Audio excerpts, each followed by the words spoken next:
Chile makes its mark once again, this time in the world of consumer consumption. It's the biggest shopping mall in Latin America, and it has the highest viewpoint on a building in all of Latin America. So this video is about shopping in 360 shops from ground level to 300 meters high. This video is about materialism and spiritualism. And the history of both words goes back to the beginning of time. Even a caveman wanted a better club or a better made fur garment than somebody else. But the Buddha taught us that materialism is often the cause of suffering. Suffering comes from wanting things, and many of us can't afford the best or enough of the best. But as time went on, man wanted a better sword, a better saddle for his horse if he could afford a horse, a better house. Even 1,000 years ago, people had materialistic ideas, wanted a better house. The priests and the kings lived in better accommodation, they had jewelry and finer clothes. So materialism has always been with us, and some people like to think they're more spiritual than materialistic. But I can remember, even as a child, I was materialistic. I dreamt of having more Lego for my birthday. And we are at the top of Costanera shopping center, which is the biggest shopping mall with 350 shops in Santiago. It's the biggest shopping mall in Latin America. And this floor where I'm videoing is almost the height of the Eiffel Tower. This tower opened up only a year ago, and the shops are way beneath us. And what better place to talk about materialism than here? A shopping mall, which millions of people like to go shopping, and the film star Johnny Depp said in an interview he wished that he could be anonymous so he could just go shopping around the mall without being flocked around him all his fans. Now, if you want to be a spiritualist, you would have fewer items of material wealth, lower quality, only what you needed. And if you travel, you can travel spiritually without having to stay in five-star hotels, having a chauffeur-driven lifestyle, first-class comfort. So you can travel materialistically and you can travel spiritually.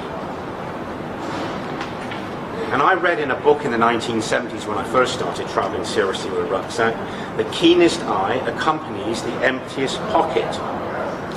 We go on to wants and needs. If you have a need, that could be spiritual, but wants are often made by us. You want more than one watch, more than one car.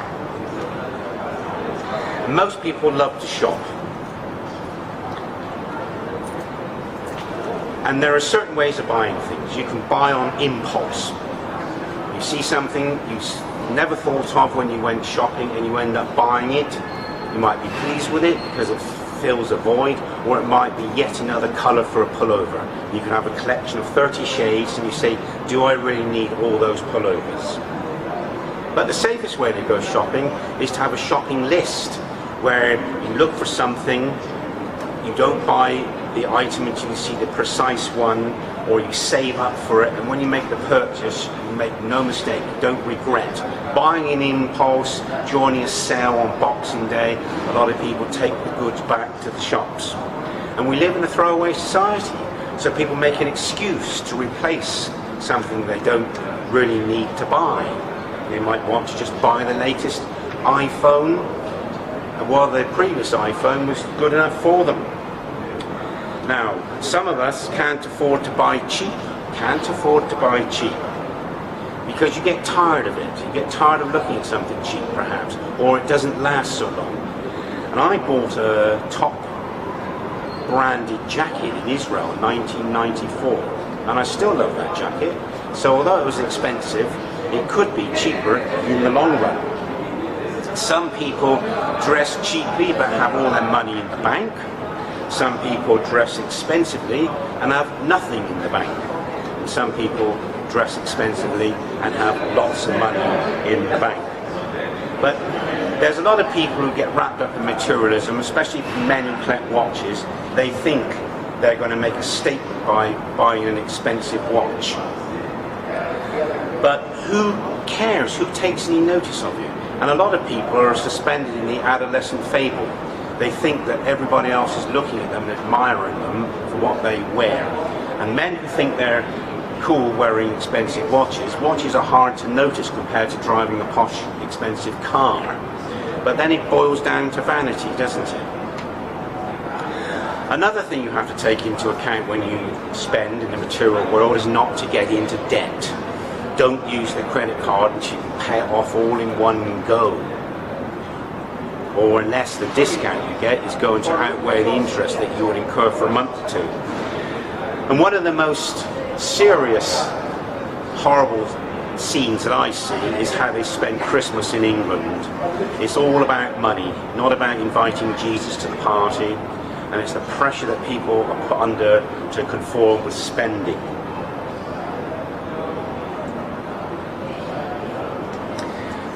Being materialistic in some ways adds to the educational value of life. For example, paying thousands of pounds for a briefcase or a watch or a coat.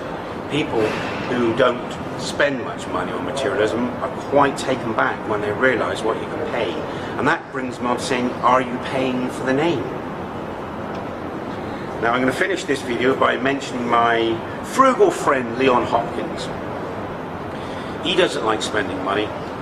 He would rather spend buying one item at a supermarket that's half price than stocking up with, say, 6 or 7. So he's frugal with his money, and I promised him that I would stay away from shops this year because I spent so much money last year.